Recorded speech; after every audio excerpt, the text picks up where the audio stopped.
Hey, welcome back. I got an unexpected treat for you. Been working on my pedal board. I went from my small pedal board to my big one. Pedal board to me is just like my toolbox at work. I got a lot of tools at work because I fix machines, that's what I do. Well, a pedal board is like a toolbox but for guitar players or bass players if they got one. So I'm going to go through the pedals I'm using and the order I have them in.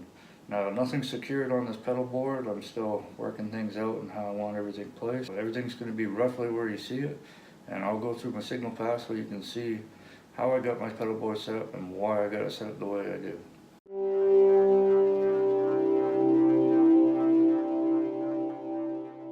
First, we're going to start off with where I plug in. First thing I plug into is my MXR Dynacomp. This thing is always on and roughly just off center of each other. From the Dynacomp, I'm going to go into my Soul Food. My Soul Food is really good for a boost, and it can boost either the MXR Il Torino overdrive or it can boost the EVH 5150 overdrive, but you don't really need to boost this one. This one's got plenty of dirt. This whole section here goes into my Ernie MVP volume pedal. The reason why I have all my drives and my compressor before the volume pedal is because on your guitar, you know as well as I do that you can turn the volume up and down using the volume switch on your guitar. If you go and take all these and put this volume pedal before that, you're going to have the same effect. You're going to reduce the signal coming out of your guitar into your pedals. You already have that on your guitar, so for dynamics, I like to use the volume pot on my guitar. I put this over here after all my drives, so I have my full saturated and fully overdriven guitar tones, and I can just raise the volume of it, having full volume, or I can bring it down. From my volume pedal, I go to my Electro Harmonix Memory Boy Deluxe, and then to my Boss DD20. I was looking at getting the Memory Man Deluxe, but I kind of like the sound of this one better. Schnobeltone did an excellent A and B comparison side by side in the Memory Boy and Memory Man, and honestly, I like the sound of this one better. The DD20 has been a staple of mine. I've had that one. That was my first delay pedal. I like it because I got a few different delays on it, and I can put the time in that I want. I can tap it if I want, and I can store 4 presets and 1/5 one for real time. From the DD20, I'm going into the Line 6 M5.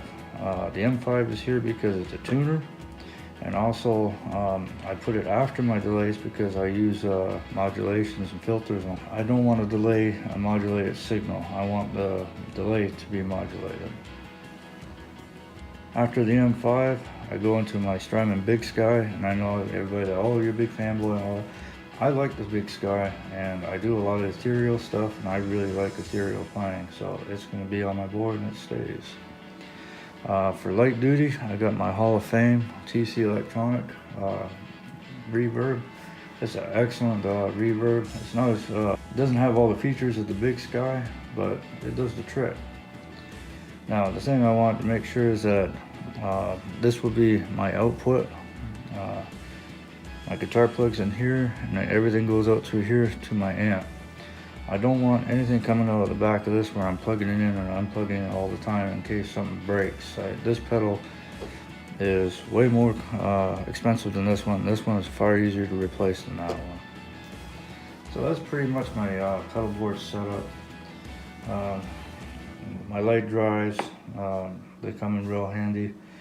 I really love this 5150. I'm actually going to buy another one, and I'll be taking out the MXR. On other videos, you saw that I had a full tone OCD, 4th generation overdrive. I like the pedal, but it's not bright enough for me. It's kind of dark.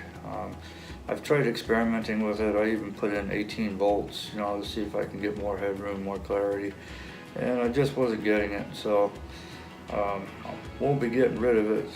It's a good pedal. I'll just have to find another place for it. I totally miss having the big pedal board. So I'm glad I'm putting it all back. I put a new top on it, so I still gotta drill some holes through, put some slots so I can move some cables around and get some better cable management. When I'm done laying out all the pedals, I'm gonna put a couple wheels on the outside of the case so that I can wheel this thing around, because this thing get heavy. If you go look on my Instagram, the BeWorship Instagram, I'll put some more pictures up, and you guys can see what I did to the case and how I made it so it's a lot easier to transport. Don't forget to hit that like and subscribe button at the bottom. If you have any questions, post them. I'll do my best to get to you and answer them online. I also have a Patreon, so if you want to support this ministry and help out with getting supplies in and more material and stuff like that, things to make it easier for me to get these videos out, I really would appreciate it, but it's not required. But thank you, God bless you, be worship.